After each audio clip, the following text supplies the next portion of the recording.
Arteta's side has started the new Premier League season in a worse fashion than last year, but after 15 games, they are top of the table, 6 points ahead of Manchester City, who have gotten through the last 4 games without a victory, which is a mind-blowing fact. Last year, the Gunners were top of the league all the way until matchday 33, but City's end-of-season expertise proved to be too much for the Gunners as they ended in P2. So, could they go all the way this season in winning at least one title? And what would it take? The heartbreak Arsenal went through last season seems to have galvanised the squad this year, as the addition of Declan Rice seems to be exactly what the North London squad needed in order to go one step further this season. Albeit the unconvincing start, the Gunners sit atop the table after matchday 15, and before the Christmas barrage of games comes up, Arteta must manage the side properly to avoid injuries as much as possible. And we all know that while history has shown that whoever is first on Christmas will eventually be the champion, the only breakaway out of that is Arsenal themselves. Becoming a champion against this City side, which has elevated the levels required to finish on top of the Premier League table, constantly winning over 80 to 85 points, will require more than 100% out of any team, much less one of the youngest sides in England's First Division. But Arsenal are different from any other random side. Several factors have worked in favour of Arsenal this season so far.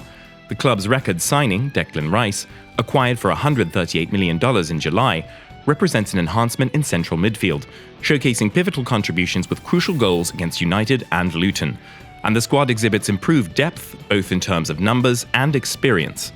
Arteta's strategic approach also appears to have shifted this season, prioritising control over chaos, especially evident before the Luton game, aiming to endure the challenges of a grueling campaign, including participation in the Champions League.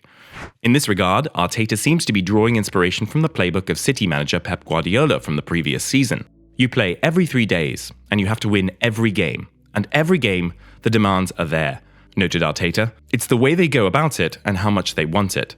After the disappointment of last season's conclusion, Arsenal's players may be driven by an even stronger desire for success. However, questions linger about the wisdom of Arteta's choice to bring in goalkeeper David Raya and elevate him above Ramsdale, last year's first-choice keeper.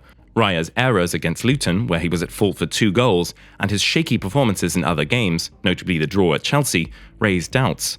The evaluation of Kai Havertz, another summer signing, as an improvement over the departed Granit Xhaka, is also a matter of debate. Deploying Havertz as a central attacking midfielder may be making Arsenal more vulnerable, although he has delivered crucial goals against Brentford and Luton in the past 2 weeks. In the FA Cup, Arsenal will draw in at home to Liverpool in a match that might end up being good no matter how it ends. If Arsenal wins, then they have eliminated a potential rival for the entire thing, and if they lose, well, they lost to a great side, one that might even challenge them for the title. And for the Champions League, well, they did qualify for the round of 16 as the top team, but there are a lot of obstacles there, like the likes of Manchester City, Bayern Munich, and most importantly, Real Madrid, who are in my opinion the favourites to go all the way. Arteta's side will have a lot to go through if they want to become champions, as he revealed the cushion will be around 96 to 100 points. This will be tough. As things currently stand, they need another 63 points to be on track, and that works out to be 21 victories from the remaining 24 Premier League fixtures in the best-case scenario. However, since Manchester City's period of dominance began, getting 96 points doesn't necessarily guarantee success. Yes, Guardiola's side may have been crowned last season's champions with 89 points total, but it's worth pointing out that they got the job done with 3 games to spare and had an FA Cup final as well as a Champions League final to prepare for, which explains why they did not get over 90 points once again. But let's take it slowly for a second when talking about any team being champions. It is merely the start of December, and decisions made during this time are far from conclusive, including the designation of December's goal of the month. Therefore, it would be foolish to speak definitively about any club's potential championship. Nevertheless, Arsenal is building a compelling case. We shouldn't declare them contenders for at least another 4 months, but their triumph in challenging circumstances at Kenilworth Road on Tuesday night indicates a team committed for the long term.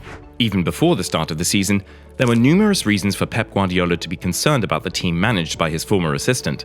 Under Mikel Arteta, Arsenal has demonstrated improvement each year since he took over from Unai Emery in December 2019, surpassing expectations with their title challenge last season and reinforcing their midfield with the seemingly dependable Declan Rice. Rice's outstanding performance has been central to yet another improvement. With only 1 defeat in 15 games and a 5-point lead at the top of the table, albeit with a game in hand, the 4-3 victory at Luton marked the point where Arsenal's season transitioned from promising to substantial. While such evaluations often stem from emotions, let's analyse some statistics. At this juncture last year, The eventual champions Manchester City conceded 15 goals. This season, Arsenal has conceded one fewer, an even more commendable feat, discounting an atypical 3 goals at Luton, which matched their previous season's tally of away goals conceded. Despite being slightly behind City's records in terms of clean sheets, with 6 already kept compared to City's 7 and 8 by this point in their last 2 title-winning seasons, shutting out Brentford away and City at home were noteworthy accomplishments. It is more than the numbers that strengthen Arsenal's case. Late goals and recovering from bleak spots never hurt, and when they come together, as on Tuesday night, the momentum can last for weeks. A lifetime of Premier League years of repetition make it hard to resist picturing goals like Rice's in montages for eternity, like Alex Ferguson and Brian Kidd leaping onto the pitch after Steve Bruce's header against Sheffield Wednesday in 1993, or the holy trinity of Sergio Aguero, Ilkay Gundogan, and Vincent Kompany, who scored at critical junctures on the way to City titles. Most encouraging for Arsenal is the sense that they have become less entertaining to watch. Championship-winning teams are seldom the favourites of neutrals. They excel at grinding out victories by capitalising on minor opposition errors in closely contested matches. This appeared to be the narrative following Gabriel Martinelli's early goal on Tuesday, as a period of lively Luton pressing was disrupted by a sloppy back pass, resulting in a throw-in, which Arsenal exploited ruthlessly to seize the lead. While the game unfolded from there, Arteta's focus for much of this season has been on maintaining control. Jurgen Klopp's Liverpool underwent a similar transformation, transitioning from thrilling football in 2017-18 to a more cautious yet still formidable team in 2018-19. Despite losing only 1 game that year, they narrowly missed the league title. They went on to secure the title the following season, demonstrating how a sometimes inexperienced team can mature and win championships. 30% of Arsenal's 33-point haul has now been won after the 75th minute. That's a feat only Liverpool, who produced their own late-night show to overcome Fulham at the weekend, can better. The next best team to benefit from late goals is Manchester City, who've claimed 25% of their points in the final stages of the game. This, it seems, is what the finest sides do.